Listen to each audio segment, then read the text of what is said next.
ଖରା କୋରାପୁଟରେ ବହୁତ ଖରା ଏଇଟା।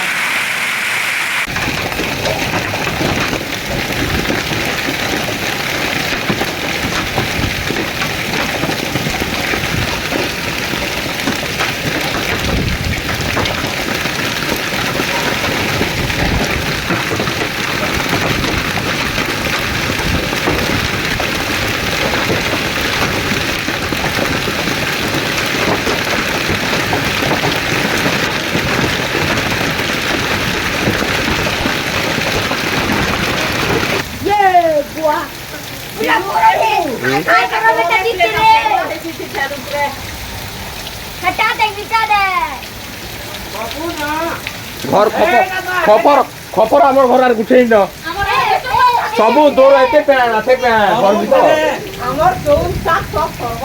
सबू सबू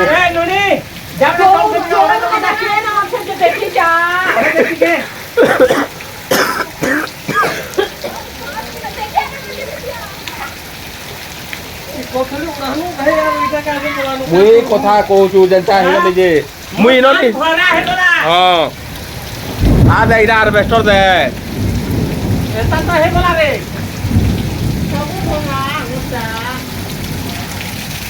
अरे मुर्गी वाला के बरकत लगे ये चीज अन घरा है वाला मकान जान तो बात कर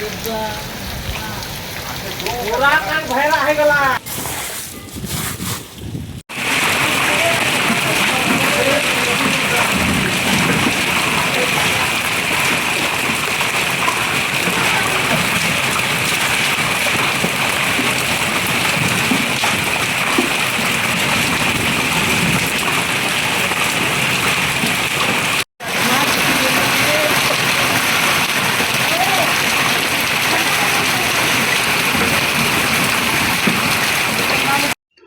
कलाहांडी जिले में सोमवार अपराह्न होइथिबा अदिनिया वर्षा एवं कुआपथर माड़ चाषी को पूरा दोहलाई देइछि।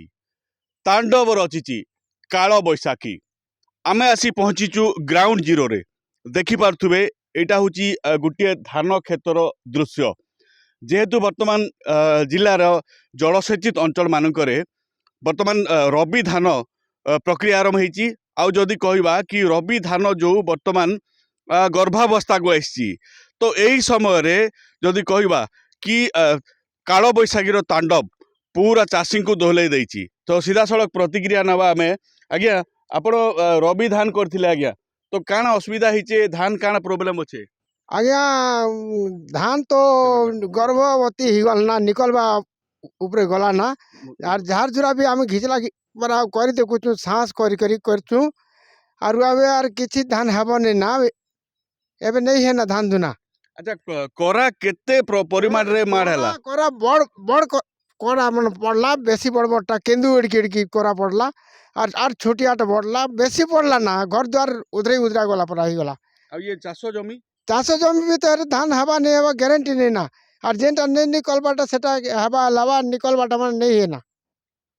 देखु सीधा सड़क कथा होतुलु आमे जड़े चाषी आम सांगे थिले तांको कहवा हिसाब रे से जेहेतु रबी धान करचंती आ तांकर बिलरे सी वर्तमान धान सब देखुथिले तो आउ किछि प्रतिक्रिया नबा। आज्ञा आपण जो रबी धान करिसंती कोन असुविधा हला आज्ञा धान तो एटा गोटे पत्रे हेतिला ना आज्ञा काली तो बेसी करा माढ़ी गला बेसी करा माढ़ी गला बेले धान आरु नहीं काम देना। अच्छा ये धान सब वर्तमान फल धरलानी कि नहीं सेटा बाहरी बार ऊपरे अछि गर्भावस्था अछि से तो एटा कोन सिचुएशन करा माढ़ी जेचे काली काली संध्या रे आ काम दबनी आ काम दबनी आज्ञा केते एकर खंडे एंती नष्ट हे एटा आज्ञा 10 एकर खंडे 10 एकर खंडे हां रुआ धान नष्ट हे हां 10 एकर खंडे इटा नष्ट हे जेछि सब।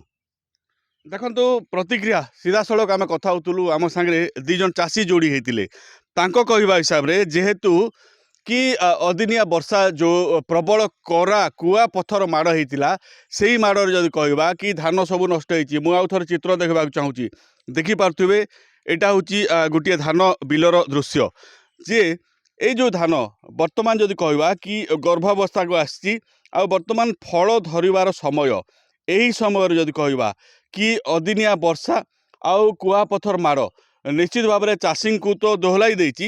ଅପରପକ୍ଷରେ ଯଦି କହିବା କି ବର୍ତ୍ତମାନ ଯେହେତୁ ଧାନ ଗର୍ଭାବସ୍ଥାକୁ ଆସୁଛି ଆଉ କିଛି ଦିନ ପରେ ଧାନ ସବୁ ଗଛରେ ଫଳିଥାନ୍ତା, ସେହି ସମୟରେ ଯଦି କହିବା କି କାଳବୈଶାଖୀର କଳାର ରୂପ ନିଶ୍ଚିତ ଭାବରେ ଚାଷୀଙ୍କୁ ଦୋହଲାଇ ଦେଇଛି। କଳାହାଣ୍ଡିରୁ ଅଂଶୁମାନ ପାତ୍ର, ନ୍ୟୁଜ୍ 18 ଓଡ଼ିଆ।